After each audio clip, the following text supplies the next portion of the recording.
La Belle Province represent from Ligue Quebec to the quarterfinals of the TELUS Canadian Championship. Supporters on the pitch is not something you want to see to dampen the occasion. Oliver Platt, 2 years running, a League One Canadian cupset. Brilliant from Mamadou Kone to keep his cool, slot it past Jan Fillion, and look at these scenes. It's cup football at its absolute best. It's a semi-professional side coming here organised, coming to play, and coming to dream. And now they're going to Toronto FC. It is absolute stunned disbelief in Atlantic Canada as the Wanderers lose for a fourth match on the bounce in 2024. They are out of the TELUS Canadian Championship. Nick Rezagi's side and Saint-Laurent, the club, will be elated. A moment to cherish, and 2 matches with Major League Soccer's Toronto FC in just a couple weeks. What a night at the Wanderers grounds. Oliver Platt and I thoroughly enjoyed this one, and now we head back into the One Soccer studios to wrap it all up. The Saint-Laurent side from Ligue Quebec advance in the Canadian Championship. Look at this scene right now inside Wanderers grounds. Patrice Geyser just beside himself, head coach of Halifax, can't figure out what went wrong after his team tied this up late, goes into pens. One save is what it took by CS Saint-Laurent goalkeeper as they capitalized on all their chances. Halifax out of the Canadian Championship. Guys are just needing to take a moment as yet to leave the bench. This is a shock because this is a cup set. We are seeing a League One side, a semi-professional side, just like we saw last year, defeat a pro side. That would be Halifax. Celebrations continuing here. Got to give props to Jordan. You called just about everything in this game, from the upset to it going to penalties. You even called it, dare I say, you said, I don't know, Valesky, he touched the ball again. Don't touch it again. Don't touch it again, so I think he's going to miss. And he did. Called all the way, but Andy Petrillo, Gareth Wheeler, Jordan Wilson, where do you want to begin? Well, first of all, the focus should be on Saint-Laurent. Deserved. That was a victory well earned. And I want to say a little bit of justice served as well, because that equalizer for Halifax never should have stood. Looked like Valesky touched it before the ball crossed the line. It was offside. Saint-Laurent had the better chances in this game. I thought they were tidier. They were fully committed. These were players that stepped up, rose to the occasion, and they outplayed a Canadian Premier League squad tonight. And they were the better team. Congratulations to them. They get two games coming up against Toronto FC. That's so true.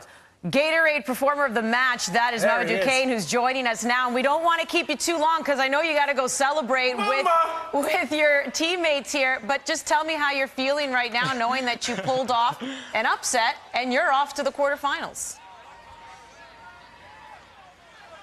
But before, sorry, because my English is a little bit bad.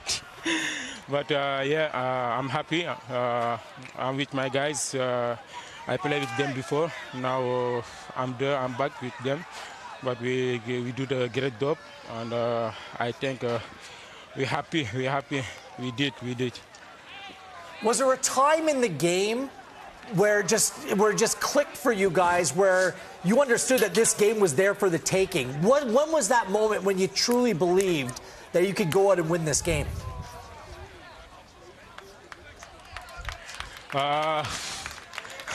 The last minute, I think, because we trained the last day before the game, we train every day, 5 days in the week, and I think now the last minute, I think everybody is doing 100%, and I think the last minute, I think we do the great job. The second half, I think Mama! I am so proud of you, Mama. My guy. Look. Jaden! Look. Hey, Papa. It's a big moment, man. The best you ever played.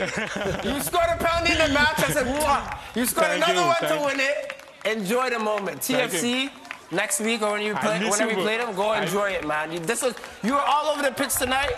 Best I've ever seen you play. Make sure next week you go and score, okay? Top performance. Yeah, we need to do it. I miss you, bro. I miss you, my I brother. miss you too, brother. What a game, man. Thank you, Mamadou. Thank you. Congratulations. Thank you. Thank you. Well Thank done. you. Have a good one. Have a good night. I didn't get that reaction when I said hello to him. Mama! What a guy. I mean, you can tell how excited he is. Look at the scenes of the players, Crazy. the team celebrating, what it means for them. You know, these players. Look at this. Like, the effort that they put in tonight. Like, look, the first penalty that was given was soft. Yeah. The equalizer given up late shouldn't have happened. You know, I don't think we need any further evidence that we need the Canadian Premier League in the province of Quebec. Because Hands there's down. so much talent here. Hidden gems. The way that this team played tonight, again, I think they got, TSS Rovers last night could inspire them based on their commitment to the performance. But tonight, they went toe-to-toe. They were throwing shots. Again, they had the better chances in this game. They went out. They weren't overawed. They weren't overplayed. They certainly weren't overworked. This team is deservedly moving on to the next round. They had a better side. Like you said, they didn't sit back. They really took it to Halifax. And when they went to the penalty shootout, I'm thinking this is so unjustified if Halifax go on and win. Like, dare I say it, any Halifax fan wants to come talk to me, no problem. Watch the game intently here with these beautiful people. They were all over the pitch, committed in numbers, wanted it more, had bigger chances. They were just even running towards the end. We have clips of them just throwing their body on the line when it mattered. I thought CS Saint-Laurent, again, I've been calling it for a while, but I didn't think they would play this good. They were great tonight, and they deserved that match against TFC in the two legs. See, I just feel like your default is always going to go to Pens. But you were right. You were right tonight. You were right on all fronts And tonight. by the way, those 5 pens that they took, Class. minus the one that went over Fillion, which was poorly taken, but 4 of them were like top pens. Let's take a look at some of those Pens. I believe we're going to begin in the 3rd round here. But, yeah, they just were. It goes straight That's the one that through goes the straight through goalkeeper. him. Like, that is one that is going to give Jan Fillion nightmares. This has to be a save. Like, it is in front of him.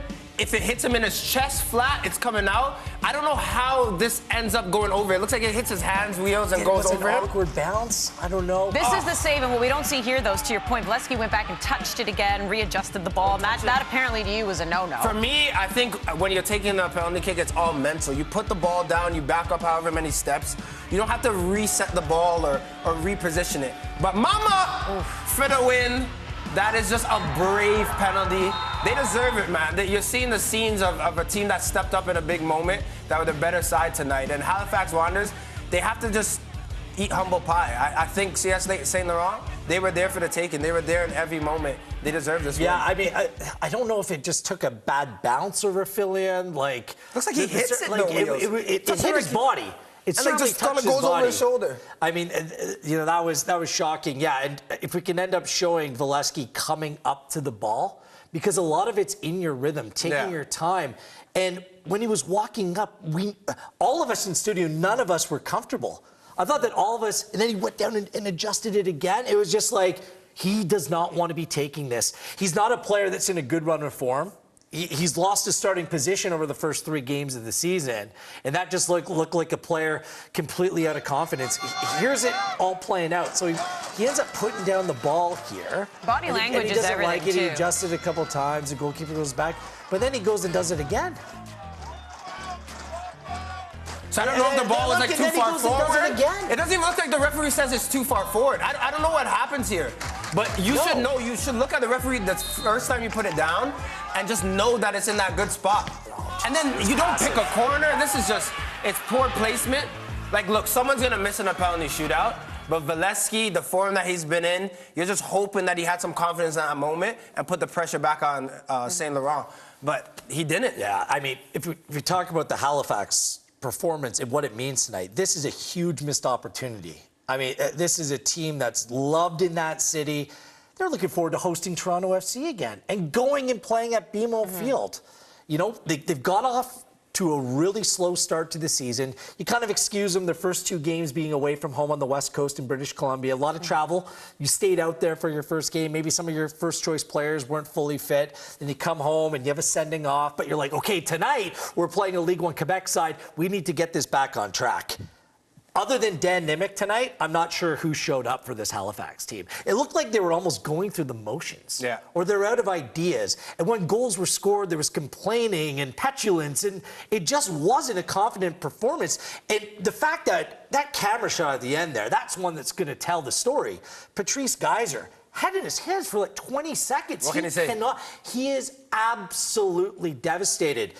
This looks to me like a team that read their headlines from last season over the course of the offseason. A lot of people high on their chances, and they came out maybe a little bit complacent to start this season because that same urgency, that same fight that they showed last season, it's not there. That cutting edge is gone, and they need to get it back quickly. We'll get more to Halifax in just a moment here, but I want to go back to their tying goal because much like last night where we felt like the ref maybe should have blown his whistle, Pacific ends up tying the game against TSS Rovers. That goes to Pens. Pacific moves on. We thought, uh-oh, are we going to see a bit of a carbon copy here where you feel like a CS Saint-Laurent was hard done by a late goal, goes to Pens, and uh-oh, are they going to lose? Of course, we now know the ending. They go on to win. But let's take a look at that late tying goal by Halifax. Do you believe it should have counted? Was this actually offside? Valesky's in an offside position. There's no question about that. When you look at Telfer, that's a clean header. Because they gave it to Telfer, but Yeah, you're claiming Valesky touched it. It's not in the goal yet, Andy Petro. I don't think so. We can look at this angle. This is probably the best one to see it. Right here, you could see Valesky's in an offside position. Telfer heads the ball. I'm okay with that. It's about to go in, but it still has not crossed the line, right? I don't think that's crossed the line. I think it's close. I think that's one of those positions, Wheels, you've played where Valesky could be in front of the Saint-Laurent player and just don't touch it. Just guide it in because he's in an offside position. So for me, you could see the Saint-Laurent fans as well. They're complaining and they think that one's offside. I think it's good enough to be given offside. Yeah. And that was the late equalizer. Yeah. You know, Halifax, well, the goalkeeper was adamant that the 2-1 goal for Saint Laurent shouldn't have stood either. Like, I think Ollie or Adam mentioned on the broadcast, all 4 goals had a little bit of controversy tonight, which you know, gave it a little bit more edge, just the game, the way that it was played. But you can't complain about the team that won. You can't. I think when you talk about the goals, the 2 goals, it kind of evened out in a way. Right? If you're looking at the pen that was given for Halifax, and then you could say, well, Mamadou Kane, maybe he was hit or he wasn't hit, whatever. But in terms of effort and heart, I think it favors one side tonight, and that's CS Saint-Laurent. So that's why I'm okay with how things played out and that they were victorious because they were all over the pitch. It seemed like they wanted it more. And this is Halifax Wanderers' ground. This is their home pitch. Second best team in the Canadian Premier League last season. They should be taking it to any team that comes to that park, and they didn't today. Let's hear from the winning coach now, Nick Rizaghi, addressing the media. I mean, I think you can tell by the noise next door. It's something special to all of us and something that we've had our eyes on specifically for about 2 years. And to come in here in our first try and get it done, and we told ourselves, however we get it done doesn't matter. Even if we don't play our usual game, whatever we got to do, just get the win. And we're all super, super proud of that. It looked like you guys had like a definitive plan coming here. You weren't scared, but you definitely played a lower block, played on the counter. Was that your game plan the whole time, or is that just kind of how the game unfolded for you? It's more how the game unfolded. We had options in mind depending because we're aware that playing on specifically this type of field, where there's a lot of fans which are not used to, like this, and grass, and Halifax coming with something to prove after their first 3 games of the season, we felt that we might need to soak up a lot of pressure. So we adapted. The moments we could play, we tried to play. We had some good sequences, but we just accepted what it was. Congratulations. Thank you. We'll go to Zoom. Brandon, if you can hear us, go ahead.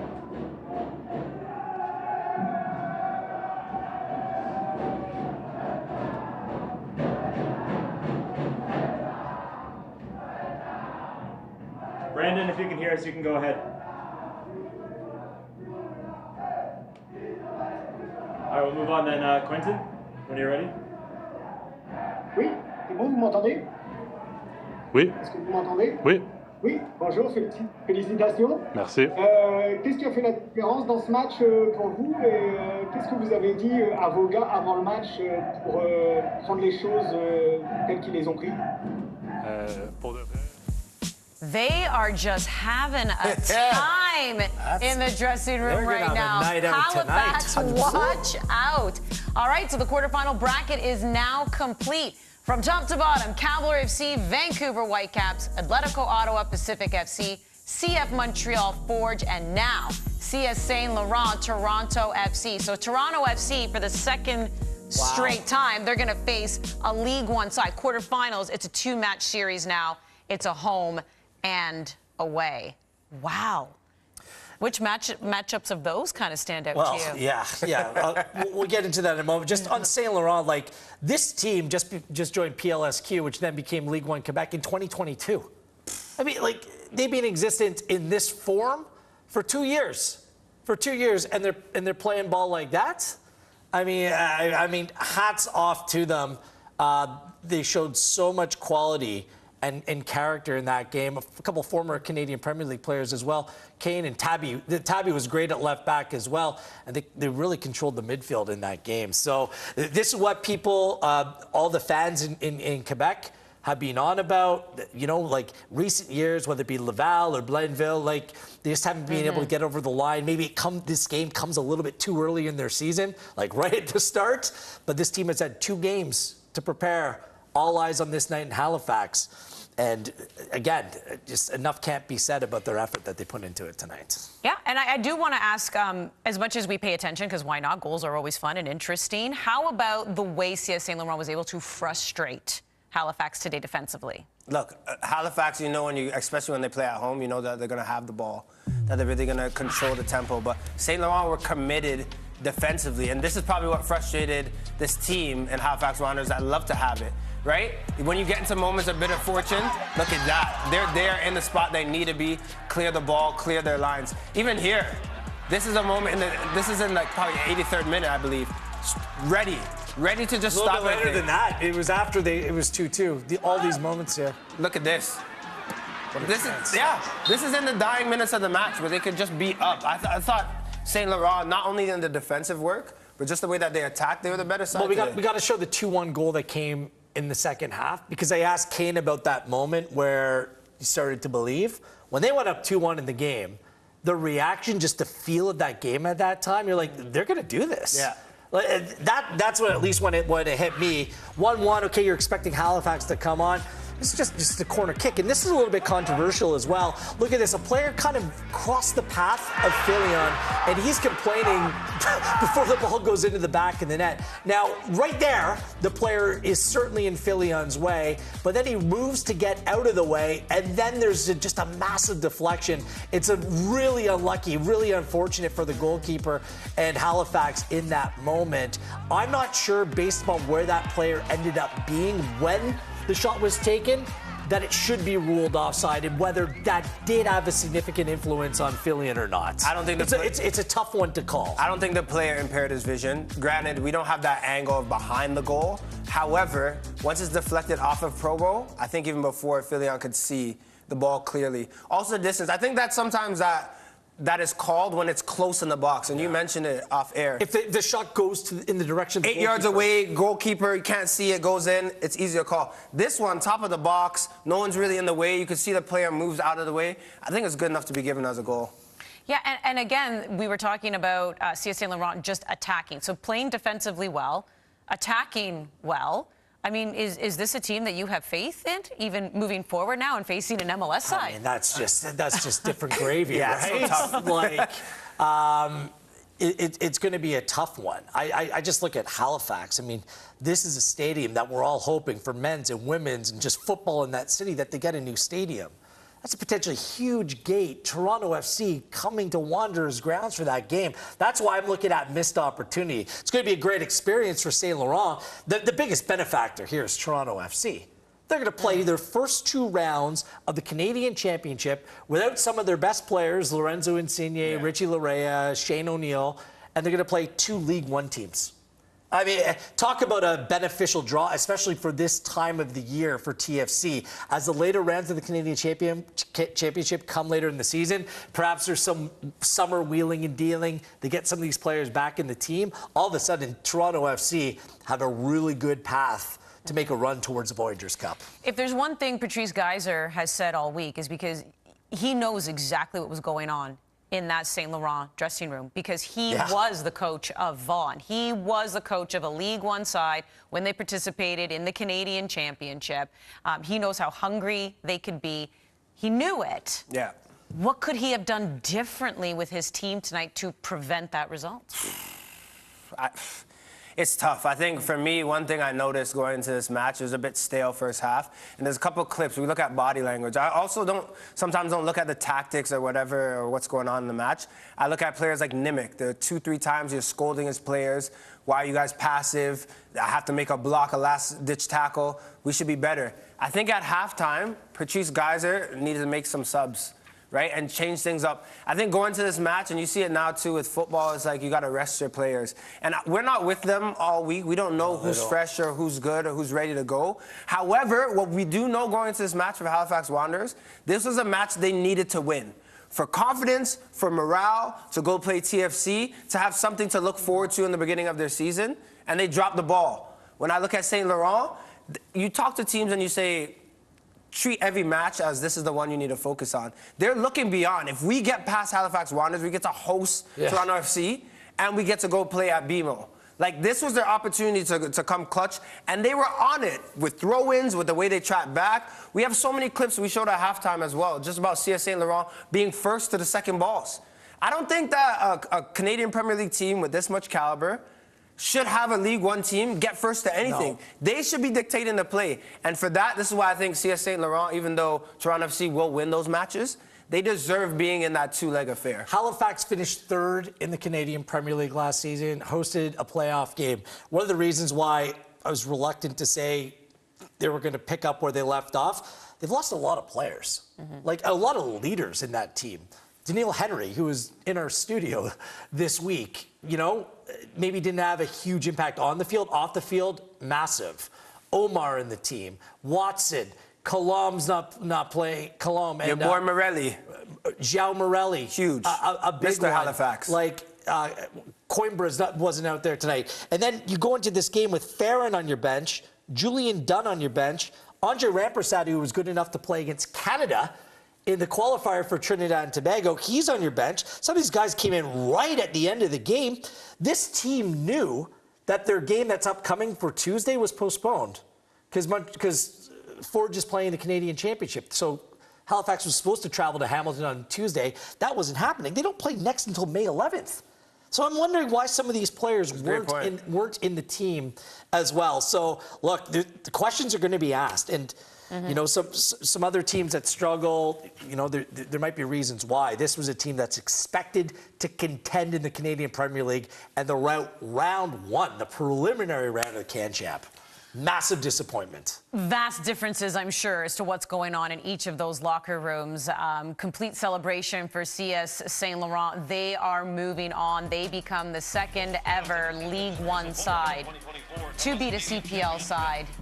There's a look at Patrice Geyser after the match. Juxtapose that with the celebrations going on the pitch. We'll hear from Dan Nimick of Halifax next on Matchday Live.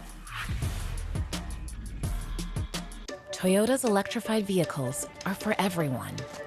Every chauffeur, snack connoisseur, every scenery soaker, practical joker, every road tripper, toe dipper, every 9-to-5er, every long driver. Starting over 20 years ago with the Prius, we now have the largest lineup of electrified vehicles in Canada because this journey belongs to everyone.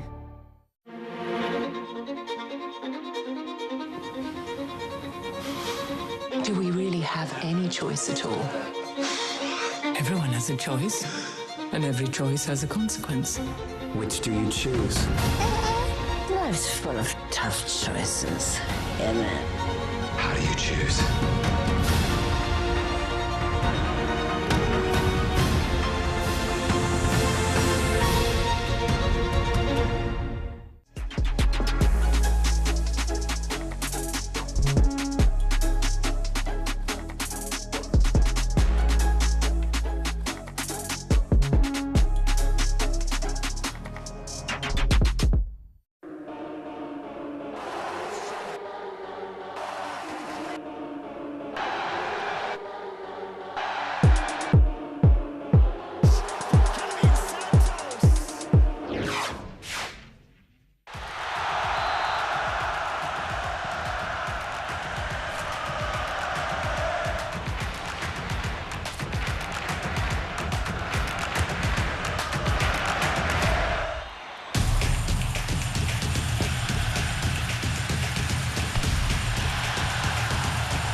From the edge of your seat or up on your feet, let them hear you cheer.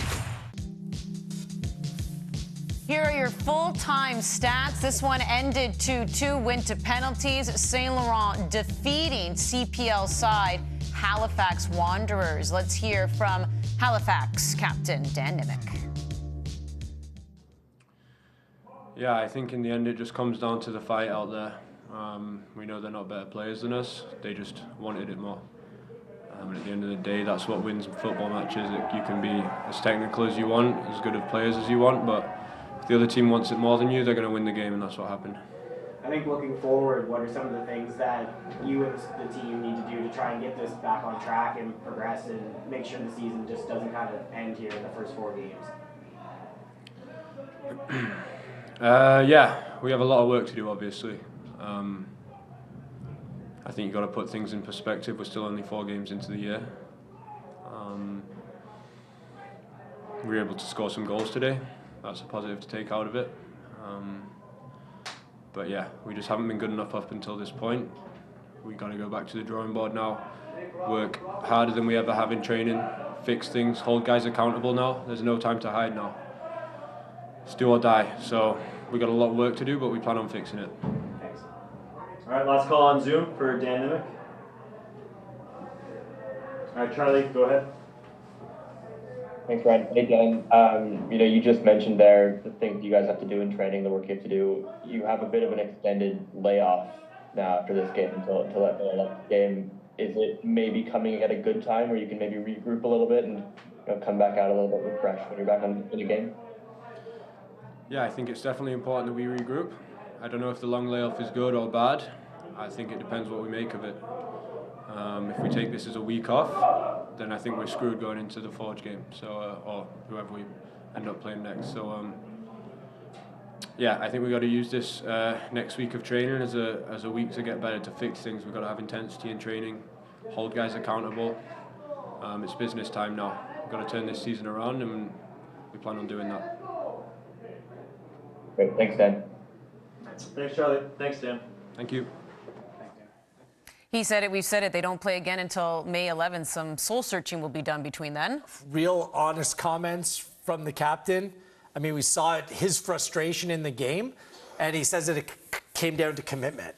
I mean, that's an indictment. There's a number of players we were watching through the game, coasting, cruising. He saw it, he knows it.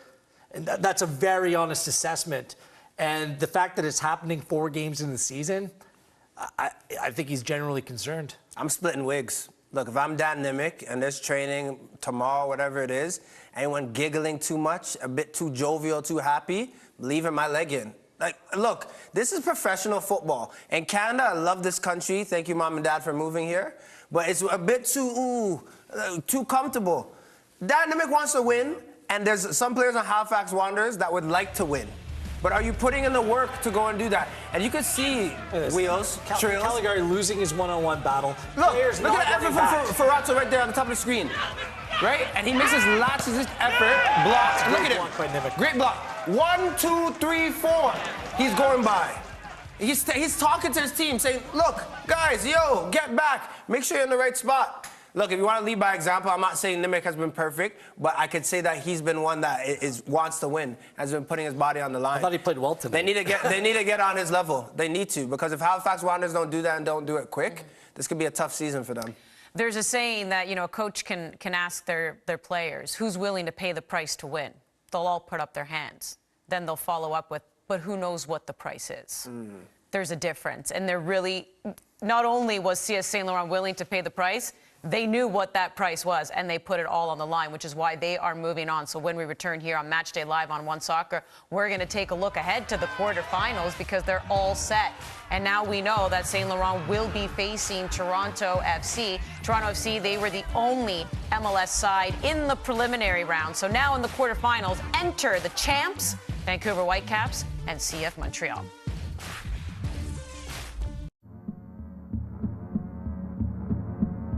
Gatorade, with electrolytes to help replenish what's lost in sweat, carbs to help fuel your working muscles, and fluids to help you hydrate.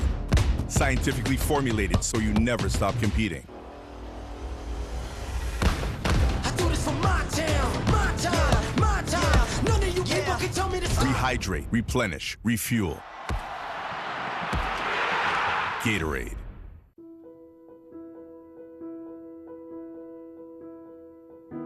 To play. It's something that's in us from the very beginning, and something we take with us on every step of the journey.